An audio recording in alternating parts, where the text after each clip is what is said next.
ওরে আনসার মুহাজিরেরা তোমরা বলো, আমি বিশ্ব নবী কি জাহান্নামীদের পরিচয় বলে দিব না? তারা কারা? সাহাবীরা বললেন, অবশ্যই বলবেন, এজন্য আল্লাহ আপনাকে প্রেরণ করেছেন।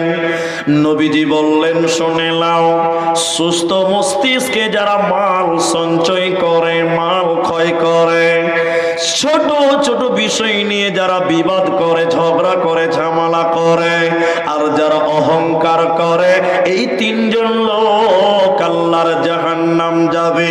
অতএব যারা অহংকার করে, ছোট ছোট বিষয় নিয়ে যারা বিবাদ করে, ফিতনা ফাসাদ করে, আর সুস্থ মস্তিষ্কে যারা মালকে ক্ষয় করে দেয়, মালকে অপচয় করে, এই তিনজন লোক আল্লাহর জাহান্নাম যাবে। বিশ্বনবী বলছেন তারা জান্নাতে যাবে না, পাবে না, পাবে না।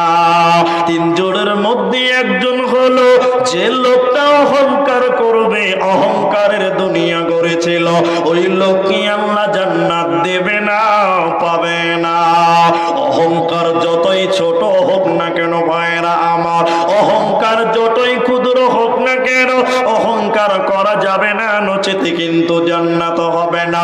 রাবি আব্দুল্লাহ ইবনে মাসউদ রাদিয়াল্লাহু তাআলা আনহু তিনি বয়ান করেছেন, নবীজি বলেন, পৃথিবীর কোন মানুষের ভিতরে যদি একটা সরিষা দানা বরাবর ঈমান থাকে, কারো ভিতরে যদি সরিষা বরাবর ঈমান পাওয়া যায়, আমি বিশ্ব নবী বলছি, শুনে নাও, ওই লোককে আল্লাহ জাহান্নাম দিবে না, যাবে না, যাবে না।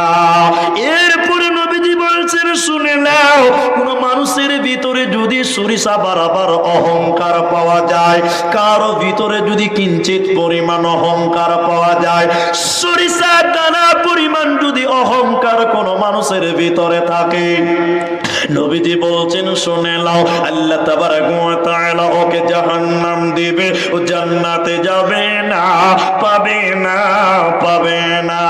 তাহলে অহংকার যদি যতই ছোট হোক না কেন, সরিষার দানা পরিমাণ যদি হয়ে যায়, ওই অহংকার তোমার অন্তর থেকে বের করে নিতে হবে, নচেত মরার পরে কিন্তু আর জান্নাতে মিলবে না, পাবি না, পাবি না।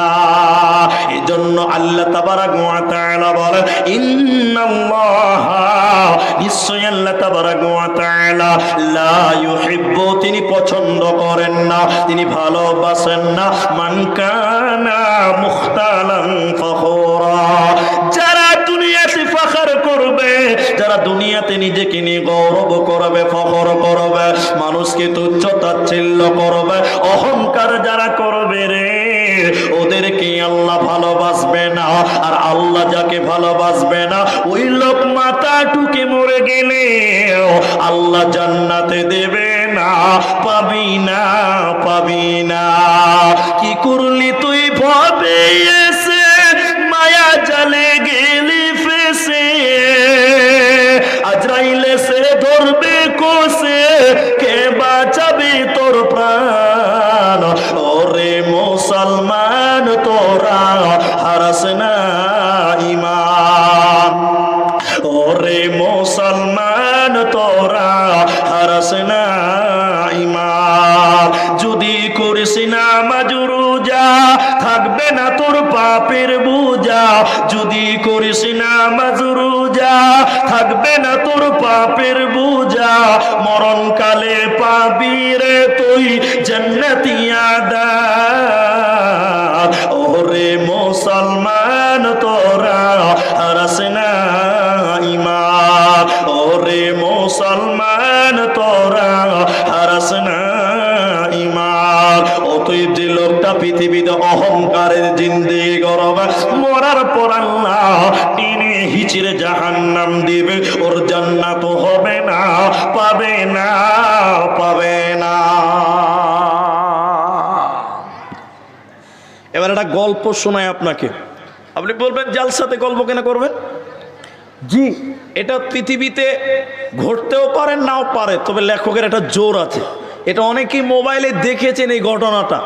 মোবাইলে পাওয়া যায় এই ঘটনাটা, আমি আপনাকে বলছি, এতে একটা বিশাল জ্ঞানের ভান্ডার আছে। তাই আমি এই গল্পটা আপনাকে 2-3 মিনিটের মধ্যে শেষ করছি।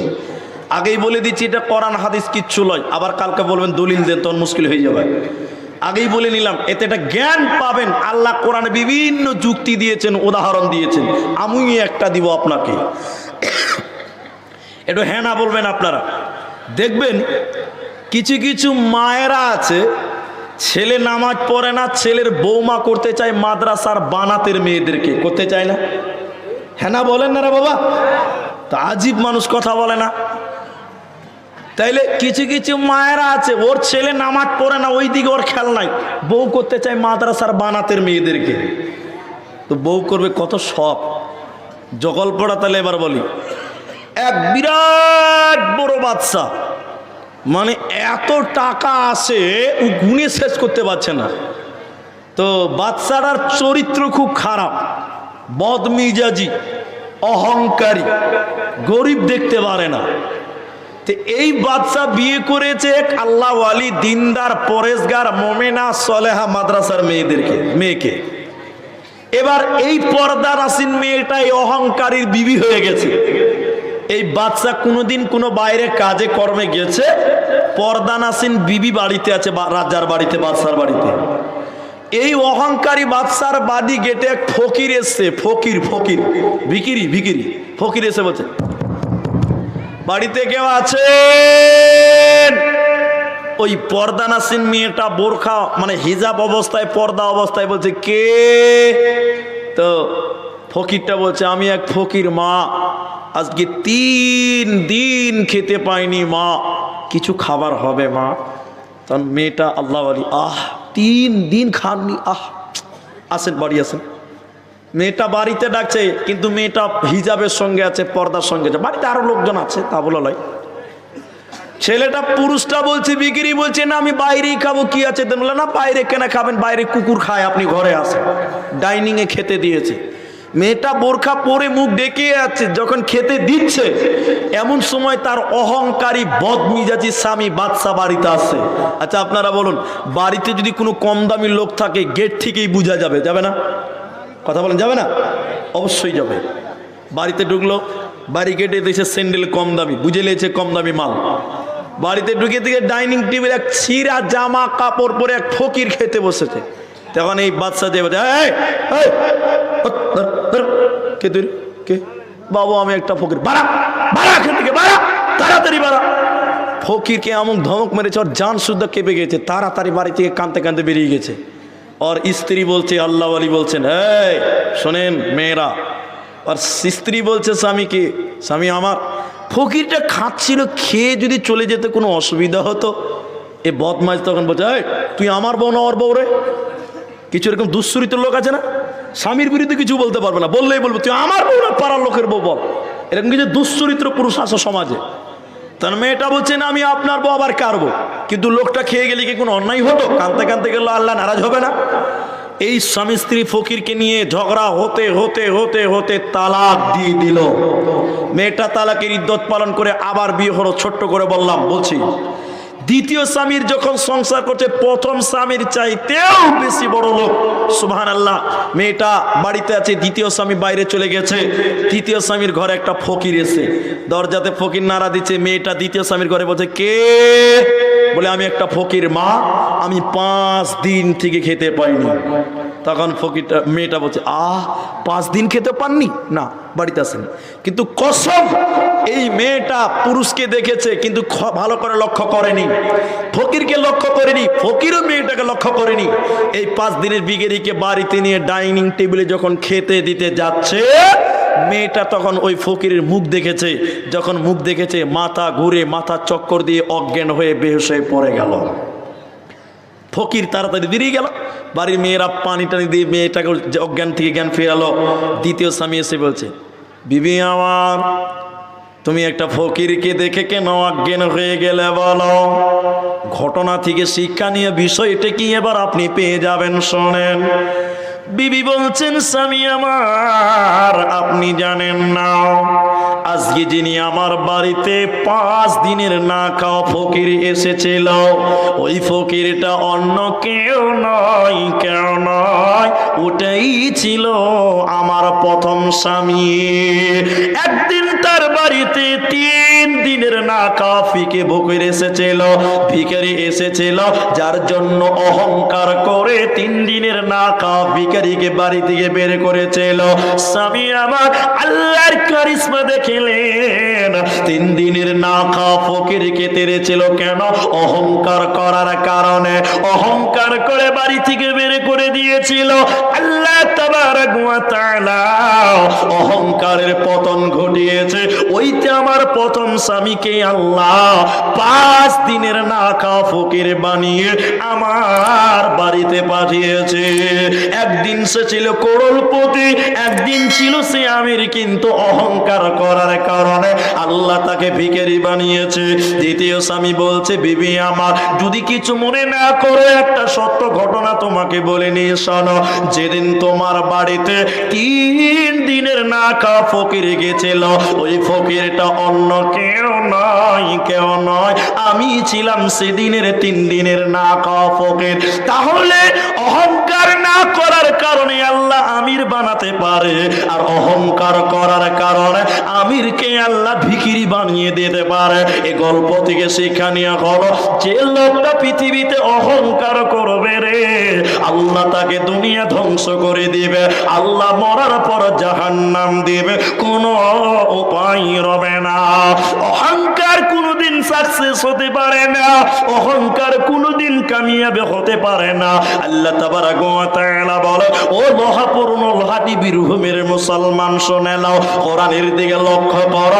আল্লাহ বলেন, সারা পৃথিবীর বুকে আমি একজন বৃহৎ পয়সাওয়ালা বানিয়েছিলাম, আমি একজনকে বড় লোক বানিয়েছিলাম। এত মাল ছিল, ওই লোকটার নাম ছিল কারুন। কারুনকে আল্লাহ এত সম্মান দিয়েছিল, এত অর্থ দিয়েছিল, এত মাল দৌলত দিয়েছিল। কারণ পৃথিবীতে আসমানের নিচে জমিনের উপরে কারুন অহংকার করেছিল। কারণ এত ক্ষমতাশীল মালদার ছিল। কেউ কেউ বলেছেন শুধু সিন্ধুকের চাবি বহন করার জন্য 22 জন কর্মচারী নিয়োজিত ছিল। তাহলে কারণের এত মাল দৌলত ছিল। কারণ পৃথিবীতে অহংকার করার কারণে আল্লাহ তার মালকে পৃথিবীর জমিনে আল্লাহ দাবিয়ে দিয়েছে। এই পৃথিবীতে আল্লাহ তার মাল দাবিয়ে দিয়ে বিশ্ব লোহাপুর, ভারতের, পাকিস্তানের, গোটা পৃথিবীর মানুষকে জানাচ্ছে, আল্লাহ এই পৃথিবীর লোক, এ কারণের মতন পৃথিবীতে তোমরা অহংকার করবে না, নচেত বাঁচার উপায় রবে না, রবে না, রবে না। এজন্য আল্লাহ তাবারক ওয়া তাআলা অহংকার কারণেওয়ালাকে কোনোদিন মেনে নিতে পারে না, পারে না, পারে না। বিশ্বনবী বলছেন 3 জন জাহান্নাম যাবে। আল্লাহ রসুল বলেছেন 3 প্রকার লোক জাহান্নাম যাবে। প্রথমে বললাম হারিস ইবনে ওয়াহাবের হাদিস। এবার শুনেন, আল্লাহ নবী বলেছেন 3 শ্রেণী মানুষ জাহান্নাম যাবে, 3 জন। 1, মিথ্যাবাদী বাদশা। মিথ্যাবাদী বাদশা জাহান্নাম যাবে। তা আমার উস্তাদ যেদিন আমাকে হাদিসটা পড়াচ্ছিলেন, তিনি তখনই বলে দিয়েছিলেন যে, আব্দুর রহমান, আমাদের ভারতবর্ষ হলো গণতান্ত্রিক দেশ।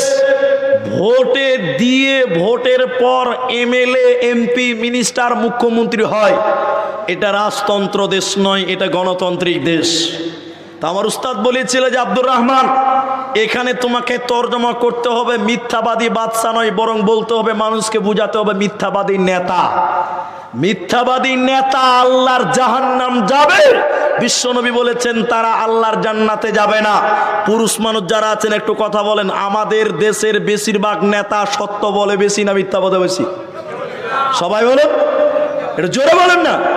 মিথ্যা কথা বলে বেশি। নেতার কথা যদি হিসাব করেন, 40টা কথা বললে 41টাই মিথ্যা কথা। কথা বলে, কথা বলুন। ও যদি 40টা কথা বলে, তার 41টাই মিথ্যা কথা। সত্যর বড়ই অভাব। আল্লাহ রসুল বলছেন মিথ্যাবাদী নেতা, মিথ্যাবাদী বাদশা জাহান্নাম যাবে, আল্লাহর জান্নাতে যাবে না। তার একটা নেতাকে আপনাকে দেখায়, একটা মিথ্যাবাদী বদমাশ নেতাকে আপনাকে দেখায়। আমি জায়গাটার নাম নিব না, কারণ মিডিয়ার যুগ, ফেসবুকের যুগ, ইউটিউবের যুগ। আমি জায়গাটার নাম গোপন করলাম। কোনো এক জায়গাতে আমি এবছর জলসা সফরের কথা, পুরো আম গাছের বাগান, বাগানের ভিতর রাস্তা সব ঢালাই করা রাস্তা, তো দেখে ভালো লাগবে, সুন্দর চলে গেলাম। এরপরে ধানের ক্ষেত বুঝেন আপনারা, ধানের জমি, আচ্ছা ধানের জমি, ওই ধানের জমির মাঝখান দিয়ে রাস্তা, সেটাও সুন্দর ঢালাই করা আছে, দেখে খুব ভালো লাগলো। কিন্তু দুর্ভাগ্য হলো এক জায়গাতে দুটি মাত্র বাড়ি আছে। কয়টা বাড়ি বললাম? কয়টা? দুইটা মাত্র বাড়ি। ওই বাড়ি দুটার সামনে রাস্তা এত খারাপ, আমার মারুতি সুজুকির গাড়ি মনে হচ্ছে তলা ঠেকেই যাবে। তখন মনে মনে প্রশ্ন জাগবে না ভাই? জাগবে না? গোটা বাগানের রাস্তা ভালো, মাঠের রাস্তা ভালো, জমির রাস্তা ভালো, আর এই দুই বাড়ির সামনে রাস্তা কেন খারাপ? প্রশ্ন জাগবে না ভাই? জাগবে। তো আমি একজনকে বললাম, ভাই আমার একটা প্রশ্ন বুঝে আসছে না। বলে কেন? এই বাড়ি দুটার সামনে রাস্তা এত খারাপ কেন? তা তিনি বললেন যে আপনি বিদেশি লোক, আপনাকে বলার ইচ্ছা নাই, কিন্তু আপনি যখন জিজ্ঞাসা করলেন তো সত্য বলতেই হবে। বলে বলেন দেখি। ওই এখন যে আমাদের এখানকার নেতা, ও ভোটে জিতেছে, এই দুই বাড়ির লোক ওকে ভোট দেয়নি বলে ওদের বাড়ির রাস্তা ঠিক করেনি। বলেন নাউজুবিল্লাহ। শুনে বুঝি তোর মতন বদমাইশকে কি নেতা বানিয়েছে রে? হ্যাঁ, কি অবস্থা বলে। আর তাদের ভাষণ, মাফ করবেন আমি ওদিকে যাব না। নবীজি বললেন শোনো, তাহলে এক মিথ্যাবাদী বাদশা মানে নেতা। দ্বিতীয় নম্বর নবীজি বললেন অহংকারী গরিব, অহংকার গরিব জাহান্নাম যাবে। তুমি অল্প ধনে হঠাৎ বড় লোক হয়ে গেছো, তোমার বংশ কম, তোমার বংশীয় ক্ষমতা নাই, অর্থীয় ক্ষমতা নাই, কোনো দিক থেকে আগাও নাই, হঠাৎ করে তুমি বড় লোক হয়ে গেছো, তুমি এখন অনেক মশান হয়ে গেছো, মডার্ন হয়ে গেছো, তোমার প্রতিবেশী গরিবকে তুমি মানুষ মনে করো না। মানুষ অহংকার কখন করে ভাই আমার? গরিব থেকে যখন হঠাৎ বড় লোক হয়ে যায়, ওই বড় লোক তখন গরিব কে আর মানুষ মনে করে না। বিশ্ব নবী বলছেন শুনে নাও, তোমার মন গরিব, তোমার দিল গরিব, তুমি হলে গরিব হয়ে যে অহংকার করবে রে, এই লোককে আল্লাহ জাহান্নাম দিবে, ও জান্নাতে যাবে না। 3 নম্বর বিশ্ব নবী বলছেন বৃদ্ধ ব্যভিচার কারণেওয়ালা, মুরব্বী হয়ে গেছে, বুড়া হয়ে যাওয়ার পরেও যাদের চরিত্র ভালো নয়, বুড়ি হয়ে যাওয়ার পরে যাদের চরিত্র খারাপ, ক্যারেক্টার খারাপ, যে সকল বুড়া মানুষদের চরিত্র ভালো নয়, নজর ভালো নয়, রাস্তাঘাটে বেগানা নারীকে দেখে যারা খারাপ দৃষ্টি দেয়, ওই সকল বয়স্ক মুরব্বী লোকেরা, এরা আল্লাহর জাহান্নাম যাবে, জান্নাতে যাবে না, এরা জান্নাতে পাবে না। অতএব গরিব তুমি ছিলা, হঠাৎ বড় লোক হয়ে গেছ, সাদা মাটা জীবন গড়, যদি তুমি অহংকার করো, যদি তুমি তাকাব্বুরি করে দাও, পৃথিবীতে তুমি ধ্বংস হবে, মরার পর জাহান্নাম যাবে, কোনো উপায় রবে না। একজন বিখ্যাত তাবিঈ আমর ইবনে শুআইব, তিনি তার দাদা পিতা সূত্রে বর্ণনা করছে, কিয়ামতের দিন আল্লাহ তাবারাকা ওয়া তাআলা কিছু মানুষকে আল্লাহ পিপিলিকার সমান করে আল্লাহ বানাবেন। কিয়ামতের দিন কিছু মানুষকে আল্লাহ পিপিলিকার সমান করে বানাবে। পিপিরা কত ছোট হতে পারে ভাই আমার, কিন্তু তাদের হাত থাকবে, পা থাকবে মানুষের মতো, ওরা মানুষ থাকবে পিপিরা সমান ছোট।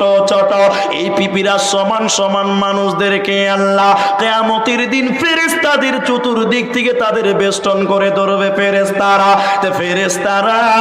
এদের পিটিয়ে হাঁটিয়ে জাহান্নাম দিবে। জাহান্নামের ভিতরে একখানা জেলখানা আছে ভাইরা আমার। আপনার কিনা বহরমপুর যেমন জেলখানা আছে, কলকাতা দমদমে যেমন জেলখানা আছে, জাহান্নামের ভিতরেও একখানা জেলখানা আছে। ওই জেলখানাটার নাম বাউলাস। এই বাউলাস নামক জেলখানাতে এই পিপিলিকার সমান সমান মানুষগুলোকে ভরে দিবে, দরজাতে তালা লাগিয়ে দিবে। ওপরে সেই জেলখানার ওপরে থাকবে কাপড়, থাকবে আগুনের, আগুন থাকবে, সেখানে তাদের ভরে দেওয়া হবে। আর তারা সেখানে কুলুর কানের মতন ধরে ধরে বাড়াবে। এরা কারা? এদের অপরাধ কি? এরা কিসের কারণে এই জেলখানায় থাকবে? শুনে নাও, আল্লাহর নবী বলছেন শুনে নাও, যারা দুনিয়াতে অহংকার করেছিল, যারা দুনিয়াতে গরিবকে মানুষ মনে করে নাই, মানুষকে তুচ্ছ তাচ্ছিল্য করেছিল, ওই সমস্ত অহংকারকারীর দল ওদের টেনে হিচড়ে এই জাহান্নাম দেওয়া হবে। এরা মাথা টুকে মরে গেলেও জান্নাতে যাবে না, পাবে না, পাবে না। বুঝিবি বুঝিবি বুঝিবি বান্দা হক, ওই তোরে বারে বারে কই জিদিনা নিদারণ, হিদিনা নিদারণ, হিদিনা বুঝিবি তয়। এ বান্দা হক হিদিনা বুঝিবি তয়। আপনারা আসামি বুঝেন? বুঝেন না? একটু বুঝেননি? খানিক বুঝেছেন? পুরোটা বুঝেছেন না খানিক বুঝেছেন? খানিক বুঝেছেন। 100% তো বুঝেননি, 100% বুঝেননি। তো এবার আমি একটু সহজ করে বলি, তাহলে 100% বুঝবেন ইনশাল্লাহ। আর যেটা বুঝতে পারবেন ওটা আমি বুঝিয়ে দেবো ইনশাল্লাহ। এবার দেখেন, সবাই দেখেন, এটার পাওয়ার আর একটু বাড়াতে বলো। এটা আজরাইল আহিব, এবার বুঝতে পারেন? বুঝতে পারেন না? আজরাইল আহিব, তোকে লগে ধরিব, হিদিনা বুঝিবি তো যাবহে লাগিব অকলে অকলে। কবরে কেউ সঙ্গে যাবেন, একা যেতে হবে? হ্যাঁ, একা। ওটাই বলছে, যাব হে লাগিব অকলে অকলে, সাই থাকিব রই রই, হিদিনা বুঝিবি তয়। এ বান্দা হক হিদিনা বুঝিবি তয়। বুঝিবি বুঝিবি বুঝিবি বান্দা হক, ওই তোরে বারে বারে কয় জিদিনা নিদারণ, ইদিনা নিদারণ, ইদিনা বুঝিবি তয়। এ বান্দা হক ইদিনা বুঝিবি তয়। এবার আয়াতের দিকে চলেন। সূরা বাকারার যে আয়াত, সে আয়াতটা আমি পড়েছি শুরুতে, সে আয়াতের দিকে চলেন। তার একটা ছোট্ট হাদিস বলে নেই। আল্লাহর নবী বলেছেন, লা ইয়ানদুরুল্লাহু ইয়াওমাল কিয়ামা, ওই লোকের দিকে আল্লাহ কিয়ামতের দিন তাকাবে না, ওই লোকের দিকে আল্লাহ কিয়ামতের দিন তাকাবে না, পাক করবে না, পবিত্র করবে না, আল্লাহ তার দিকে রহমতের নজরে তাকাবে না। কে? যে পুরুষ হওয়ার পর পায়জামা, প্যান্ট, লুঙ্গি টাকনুর নিচে অহংকার করে পরে, ওই লোকের দিকে আল্লাহ তাকাবে না, পাক করবে না, পবিত্র করবে না। বলেন নাউজুবিল্লাহ। এবার বলেন, বেশিরভাগ মুসলিম যুবকদের জিন্সের প্যান্ট টাকনুর নিচে আছে না উপরে আছে? জুড়ে বলেন, সবাই বলেন। বেশিরভাগ যুবকদের জিন্সের প্যান্ট এখন আপনি তল্লাশি করেন তাদের নিচে আছে, আছে না নাই? আল্লাহ নবী বলছেন, অহংকার করে যদি কেউ পড়ো, এমনিও যদি কেউ পড়ো, তা আল্লাহ তার দিকে তাকাবে না, পাক করবে না, পবিত্র করবে না। তাহলে 100টার মধ্যে 95টা যুবকের জিন্সের প্যান্টের অবস্থা ভালো না খারাপ? বলেন। হ্যাঁ, শুধু খারাপ না, মহা খারাপ। শুধু খারাপ বললে ভুল হবে। জিন্সের অবস্থা দেখেছেন? এখানে বেল মারার সিস্টেম করেছে কোম্পানি, করে নাই? করেছি, করেনি? কিন্তু এখন বেল লাগিয়েছে, বেলে মনে হয় ব্রেক নাই, বুঝতে পারছেন? বেলেও আজকাল ব্রেক নাই। ও জিন্সের প্যান্টে বেল মেরেছে, তারপর ও জিন্সের প্যান্ট নামতে নামতে নামতে নামতে ও বেকুবের পাছা দেখতে পাওয়া যায়। কি যায় না গো? কি হ্যাঁ না বলে না? যায় না? ওর জিন্সের প্যান্ট তল দিকে নামতে নামতে নামতে নামতে ওর পাছা দেখতে পাওয়া যায়। ওই বেকুবের হুশ হচ্ছে না যে ওর পাছা দেখতে পেয়েছে দেশের লোক, ওকে খ্যাপাকে হুশ হচ্ছে না। পাঁচা দিকে নামতে নামতে নামতে নামতে ওর জিন্সের প্যান্টের অবস্থা হয়েছে ইন্টারন্যাশনাল ঝাড়ু। ইন্টারন্যাশনাল ঝাড়ু বুঝেন তো কি করে এটাকে ঝাড়ু দেওয়া বলে না? একটা ঝাড়ু আপনি হেড মারা বলছে, আব্দুল্লাহ আমাকে বলছে, মনে করেন আমি ওর ছাত্র মনে করেন, বন্ধু মানুষ তো অকেলেই বলি, এই মানে আব্দুর রহমান ভাই ওই ঘরটা একটু ঝাড় দেন তো। আমি ঝাড়ু নিয়ে গেলাম, গোটা ঘরকে চাকচিকন করে 15 মিনিট পরে বাড়াতে পারবো কি পারবো না? তো এই জিন্সের প্যান্টের বর্তমান অবস্থা হয়ে গেছে ঝাড়ু। বলে কেন জানেন? এটা ঝাড়ু দিয়ে ঘর পরিষ্কার করা যায়, কিন্তু ওর জিন্সের প্যান্ট দিয়ে এলাকা পরিষ্কার করা যায়। যায় কি যায় না? জোরে বলে, কথা বলে না, যায় না? যায়। ওর জিন্সের প্যান্ট মাটিতে ছেঁচড়াতে ছেঁচড়াতে এই লোহাপুরের রাস্তার যত কুকুরের পেশাব, বলেন কার পেশাব? কথা বলে না। কুকুরের পেশাব, গোবর, মানুষের পেশাব সব ওর ফুল প্যান্টের জিন্সের প্যান্টে ছেটিলিয়ে বেড়াচ্ছে। এটা ঝাড়ু না? এরকম ঝাড়ু যদি 10টা থাকতো তাহলে এলাকার উন্নতি হতো কি হতো না? হতো। আর জিন্সের প্যান্ট নামতে নামতে এত নিচে তোর খবর নাই। শুধু তাই নয়, এই বোকা কিছু আমাদের মতন যুবক, মানে আমিও যুবক তো, তাই আমি বলতে একটু সুবিধা পাই, আমার সাহস একটু পাই যে যুবকদের সঙ্গে মিলেমিশে আমি দেখতে পাই। যুবকদের জিন্সের প্যান্ট এত নেমেছে, শুধু নেমেছে তা না, জিন্সের অবস্থা দেখলে আরো 12 বেজে যাবে। জিন্সের অবস্থা এখানে চিরা, এখানে চিরা, এখানে চিরা, এইখানে চিরে ভিতরের ল্যাংটা প্যান্ট দেখতে পাওয়া যায়। কি দেখতে পাওয়া যায় না? জাঙ্গিয়ার প্যান্ট দেখতে পাওয়া যায় না? যায়। অথচ তার লজ্জা শরম হয় না। কথা বলে, অথচ তার লজ্জা শরম হয় না। বিশ্বনবী বললেন, শরম লা ইয়ানদুরুল্লাহু ইয়াউমাল কিয়ামাহ, ওই লোকের দিকে তাকাবে না, পাক করবে না, পবিত্র করবে না, যে লোকে পুরুষ হওয়ার পর পায়জামা প্যান্ট টাকনোর নিচে পড়বে, এই লোককে আল্লাহ জাহান্নাম দিবে। কিয়ামতের দিন আল্লাহ তাকাবে না, পাক করবে না, পবিত্র করবে না। এখন সিস্টেম হয়ে গেছে উল্টা। সিস্টেম হয়েছে কি? উল্টা। কি হয়েছে বলো? উল্টা হয়ে গেছে। পুরুষদের এত কথা বলছেন কেন? এটা আস্তে কথা বলুন। পুরুষদের অবস্থা কেমন? ওরা জিন্সের প্যান্ট নামাতে নামাতে নামাতে নামাতে উপরে ল্যাংটা হয়ে একদম নিচে নামিয়ে দিয়েছে। আর মেয়েদেরকে আল্লাহ রসুল বলেছেন তোমরা নিচে নামিয়ে পড়ো। ওরা উপরে নামাতে নামাতে নামাতে নামাতে এইখানে দিয়ে এই পর্যন্ত উঠেছে যে স্কুল কলেজের ছেলেরা দেখতে দিতে হঠাৎ করে পড়ে যাচ্ছে, ওদের দিকে তাকাতে অ্যাক্সিডেন্ট হয়ে যাচ্ছে। হয়েছে না গো?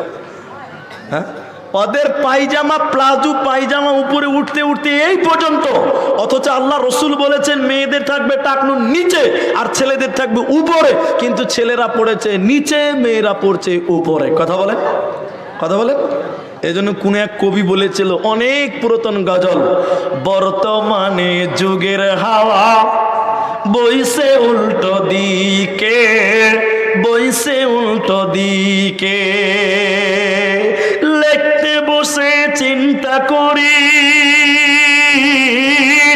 লিখতে বসে চিন্তা করে লিখি কোন দিক থেকে, বর্তমানে যুগের হাওয়া বইছে উল্টো দিকে, বইছে উল্টো দিকে। मेरा सब पैन साथ, मेरा सब पैन साथ, चश्मा लगाई चोखे, বর্তমানে যুগের হাওয়া বইছে উল্টো দিকে, বইছে উল্টো দিকে। রাস্তাঘাটে চলতে চলতে, রাস্তাঘাটে চলতে চলতে দেখি হাজার হাজার ছেলেরা থাকে ঘরে বসে, মেয়েরা করে বাজার। স্ত্রী স্বামীকে বলে, স্ত্রী স্বামীকে বলে, ও মিনত খান্না আমি যাচ্ছি চাকরি করতে, তুমি করো রান্না। রাত 10টায় ফিরবো আমি, রাত 10টায় ফিরবো আমি, না থাকি যেন ভোকে, বর্তমানে যুগের হাওয়া বইছে উল্টো দিকে, হয়েছে উল্টো দিকে। পৃথিবীটা উল্টো দিকে চলছে না, বরং মানুষেরা আমরা উল্টো দিকে চলছে। মায় আমার যুগ উল্টা নয়, মানুষেরা হয়ে গেছে আমরা উল্টা। আল্লাহর নবীর হাদিসটা শেষ করে আল্লাহর নবী বলছেন, ওর দিকে আল্লাহ তাকাবে না, পাক করবে না, পবিত্র করবে না। পুরুষ হওয়ার পর যারা পায়জামা প্যান্ট আপনার নিচে পড়বে, অহংকার করে যদি পর মুসলমান শুনে নাও, বাঁচার উপায় রবে না। এবার আল্লাহ তাবারাক ওয়া তাআলা বলেন, বিসমিল্লাহির রহমানির রহিম, ওয়া ইয কুলনা লিল মালাইকাতি ইসজুদু লিআদামা ফাসাজাদু ইল্লা ইবলিসা আবা ওয়াস্তাকবার ওয়া কানা মিনাল কাফিরিন। আল্লাহ তাবারাক ওয়া তাআলা বলেন, হে ফেরেশতা মণ্ডলী, তোমরা সাজদা করো। আদমকে সাজদা করো। সবাই সাজদা করলো। আবা ওয়াস্তাকবার, ইবলিস অস্বীকার করলো। ওয়া কানা মিনাল কাফিরিন, আর ইবলিস অস্বীকার করার কারণে কাফিরদের অন্তর্ভুক্ত হয়ে গেল। এবার আপনাদের প্রশ্ন করছি, উত্তর দেন। উত্তর দেন দিকে আপনারা। পৃথিবীর ইতিহাসে প্রথম পাপের নাম কি? অহংকার। ঠিক বলেছেন, অহংকার। এই আয়াতটা পেশ করলাম, উদাহরণ দিলে বুঝাতে পারবো। তার আগে এখানে মুলবি সাহেব যারা আছেন তারা বলবেন না, আলেমরা বলবেন না, পাবলিক বলেন, তালবিল ইলমরা বলেন, আলেমরা নয়। আল্লাহ বলছেন, হে ফেরেশতারা, মালাইকা একের অধিক দ্বিবচন, একজনকে নয়, বহু বচন, বহুজনকে আল্লাহ বলছেন। হে ফেরেশতারা, তোমরা সাজদা করো আদমকে। আচ্ছা, আদেশ করলেন কাকে? আল্লাহ। সবাই বলুন। ইবলিসকে বলেছে আল্লাহ? ইবলিসের নাম আছে না? কাকে বলেছে আল্লাহ? ফেরেশতাদেরকে। তো আল্লাহ বলছেন সবাই করলো, ইবলিস করলো না। ইবলিসের তো নামই নাই। কথা বুঝতে পারেননি? ইবলিসের তো নামই নাই। উলামারা বলবেন না, তালবিল ইলমরা বুঝেন, জনগণ বুঝেন। ইবলিস আদেশ করলো না, সাজদা করলো না, তো ওর কি পাপ হলো? তাফসীর দিতে গেলে অনেকক্ষণ লাগবে। এটা ছোট্ট উদাহরণ দিয়ে বুঝাবো, 2 মিনিটে বুঝতে পারবেন আপনি ঘটনাটা কেমন। এই লোহাপুর গ্রামটা মনে করলেন আমার শ্বশুর গ্রাম। আবার কালকে বলি না যে বিয়ে করতে এসেছিল, তাহলে গন্ডগোল লেগে যাবে। এটা বুঝাবার জন্য বলছি যে এই গ্রামটা মনে করলেন শ্বশুর গ্রাম। এবার আমার ছেলের বিয়ে, মানে আপনাদের ভাগনা, বুঝতে পারেননি, কারো লাতি, আপনাদের ভাগনা বা কারো লাতি। এবার এই গ্রামে আমার শ্বশুর গ্রাম, আমার বেটার বিয়ে। এবার আমার শালা, সমন্ধি, শ্বশুর, এই সব যারা আছে তাদেরকে নিমন্ত্রণ করবো না? সবাইকে নিমন্ত্রণ করলাম। আর আব্দুল্লাহ ওয়াল এই মাদ্রাসার শিক্ষক, ও আমার শ্বশুর বংশের কেউ নয়। তো ওকে আমি বললাম, ভাই আপনিও যাবেন, একটু ডাল ভাত খেয়ে একটু দোয়া করে আসবেন আমার ছেলের জন্য, বরকতের দোয়া। ঠিক আছে। এবার মনে করলেন এপ্রিল মাসের 30 তারিখে বিয়ে। এরা সবাই, আমার শালা, সমন্ধি, এরা শ্বশুর সবাই চলে গেল। আব্দুল্লাহ ওয়ালও গেল তার সঙ্গে। বিয়ে বাড়ির সামনে রাস্তাতে খুচুর করছে, কেউ বিয়ে বাড়ি যায় না। আমার শ্বশুর বংশের কেউ বাড়ি ঢুকছে না, খালি রাস্তাতে পাইচারা করে বাড়াচ্ছে। এখানে আব্দুল্লাহ ওয়ালও পাইচারা করছে। তখন আমি কি বলবো? কি বলতে হবে এখানে? আমি যদি তখন বলি, ও আব্দুল্লাহ ওয়াল ভাই চলে আসেন বাড়ির দিকে, তাহলে আমার শ্বশুর বলবে, কোন বেকুব জামাই রে? বলবে না যে আমরা এতটি লোক আছে, আমাদেরকে বলছে না, আর আব্দুল্লাহ ওয়ালকে ডাকছে। তাহলে আমার শ্বশুরের সম্মান কমবে না? অপমান হবে কি হবে না? হবে। আল্লাহর ভাষা কত গভীর দেখেন। ফেরেশতারা অনেকজন, ইবলিস একজন, একসঙ্গে তারা উপস্থিত। আল্লাহ যদি ওখানে বলে, ও ইবলিস তুই সাজদা কর, তাহলে ইবলিসদের অপমান হলো কি হলো না? কথা বুঝতে পারেননি মনে হয়? কথা বুঝতে পারেননি? ফেরেশতারা অনেকজন, ইবলিস ছিল একজন, ওর মাঝেই ছিল ইবলিস। এবার আল্লাহ যদি বলতেন ইবলিস আদমকে সাজদা করো, তাহলে ফেরেশতাদের প্রেস্টিজে লাগতো, বেজ্জতি মনে হতো, ফেরেশতাদের অসম্মান হয়ে যেত। আল্লাহ কত সুন্দর করে বুঝিয়েছেন, হে ফেরেশতারা, ওখানে ইবলিস ছিল, এর মানে পরোক্ষভাবে আল্লাহ বলেছেন ইবলিস তুইও তাদের সঙ্গে সাজদা কর। এখানে আমি আব্দুল্লাহ ওয়ালকে ডাকলে ভুল হবে, আমার সালার নাম ধরে রাখতে হবে, জোবায়ের এই আব্বারাকে সব কিলিয়ে আয় না রে, সব কিলিয়ে আয় মানে ওখানে যতটি সবটি হলো না, আব্দুল্লাহ হলো কিনা? আল্লাহ তাই বলছে, হে ফেরেশতার দল, তোরা সাজদা কর, আদমকে সাজদা কর। ইবলিস সেখানে ছিল কিন্তু সে সাজদা করলো না। ফেরেশতারা সবাই করলো, ইবলিস অস্বীকার করলো আর বলল, আমি মাটির মানুষ, আদমকে সাজদা করব না। অহংকার করলো, হেও তুচ্ছতা চিহ্ন করলো। এজন্য আল্লাহ বলেছে, ইবলিস জান্নাত থেকে বিতাড়িত হয়ে গেল। আল্লাহর লানত প্রাপ্ত হওয়া কাফেরদের অন্তর্ভুক্ত হয়ে গেল। অতএব পৃথিবীর লোক, তোমরা যদি অহংকার করো, ইবলিসের সঙ্গী হয়ে যাবে, কাফেরদের অন্তর্ভুক্ত হয়ে যাবে। আল্লাহ তোমার উপরে লানত বর্ষণ করবে, তুমি মাথা ঠুকে মরে গেলে জান্নাতে যাবে না, পাবি না।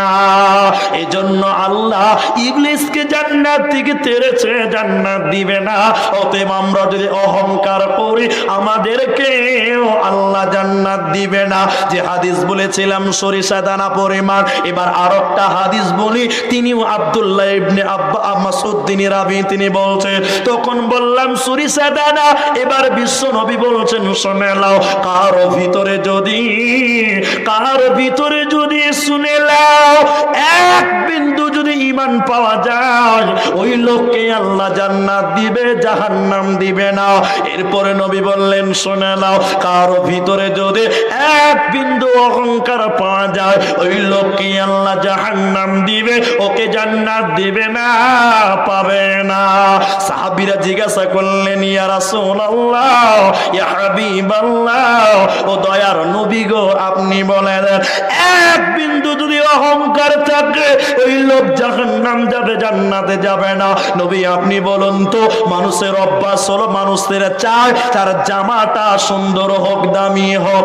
নবী গো, মানুষেরা চাই তার জুতা দামি হোক, সুন্দর হোক, মানুষের বেশ পোশাক দামি হোক, এটা চায়। নবী আপনি বলুন তো, সুন্দর জামা, সুন্দর পোশাক, সুন্দর জুতা, এগুলোকে অহংকারের মধ্যে পড়ে? নবীজি বললেন, না না না, সুন্দর পোশাক, সুন্দর জুতা, এগুলো কোনোদিন অহংকার হতে পারে না, পারে না, পারে না। নিশ্চয়ই আল্লাহ সুন্দর, এবং সুন্দরকে আল্লাহ প্রাধান্য দেন, পছন্দ করেন। অহংকার কাকে বলা হয়? হককে যারা বাতিল করে দেয়, হককে যারা বাতিল করে জানে, বাতিল করে দেয়, আর মানুষকে যারা টিটকারি করে, মানুষকে তুচ্ছ-তাচ্ছিল্য করে, এটাকে অহংকার বলা হয়। আপনি মোটর সাইকেল নিয়ে চলছেন, যে লোকটা সাইকেল নিয়ে চলে তাকে ধাক্কা লাগাইও না, তাকে কমজোর মনে করিও না। আপনি চার চাকা নিয়ে চলছে, যে লোকটা মোটর সাইকেল চালায় তাকে কাদা লাগিয়ে দিও না, ওকে ছোট মনে করিও না।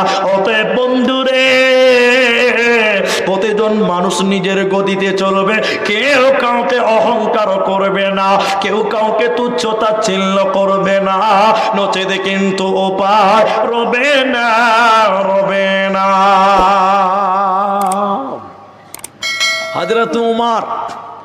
হযরত উমর রাদিয়াল্লাহু তাআলা আনহু এক আজীব মানুষ। আপনাকে ইতিহাসটা 2 মিনিটে বলছি, তাহলে বুঝতে পারবেন ইসলামের শুরুর অবস্থা কেমন। সাহাবীরা একদিন, দুদিন খেতে পায়নি, 3 দিন খেতে পায়নি, কাঁপতে কাঁপতে কাঁপতে কাঁপতে মসজিদে গেছেন। ঘটনাটা শুনেন, ছোট্ট করে বলি। একদিন উমর রাদিয়াল্লাহু তাআলা কাঁপতে কাঁপতে মসজিদে গেলেন। মসজিদে কেন? খিদার জ্বালায়, ভোকের জ্বালায়, এত ক্ষুধা, এত খিদা লেগেছে, কিন্তু অভাব, অনটন, দরিদ্রতা তাকে গ্রাস করেছে, তার বাড়িতে কোনো খাবার নাই। কিছুক্ষণ পর সিদ্দিকে আকবর আবু বকর মসজিদে গেলেন। তিনি যখন মসজিদে গেলেন, তিনি কেন মসজিদে এলেন? তিনিও খিদার জ্বালায়, ভোকের জ্বালায়, একদম ক্ষুধা সহ্য করতে না পেরে আল্লাহর ঘর মসজিদে চলে গেছে। কিছুক্ষণ পর দিনের নবী মুহাম্মদ সাল্লাল্লাহু আলাইহি ওয়াসাল্লাম তিনিও মসজিদে গেলেন। কেন? খিদার জ্বালায়, ভোকের জ্বালায়, এতটা অভাব অনটন তাদের হয়েছে, তারা 1 দিন, 2 দিন, 3 দিন খেতে পায়নি।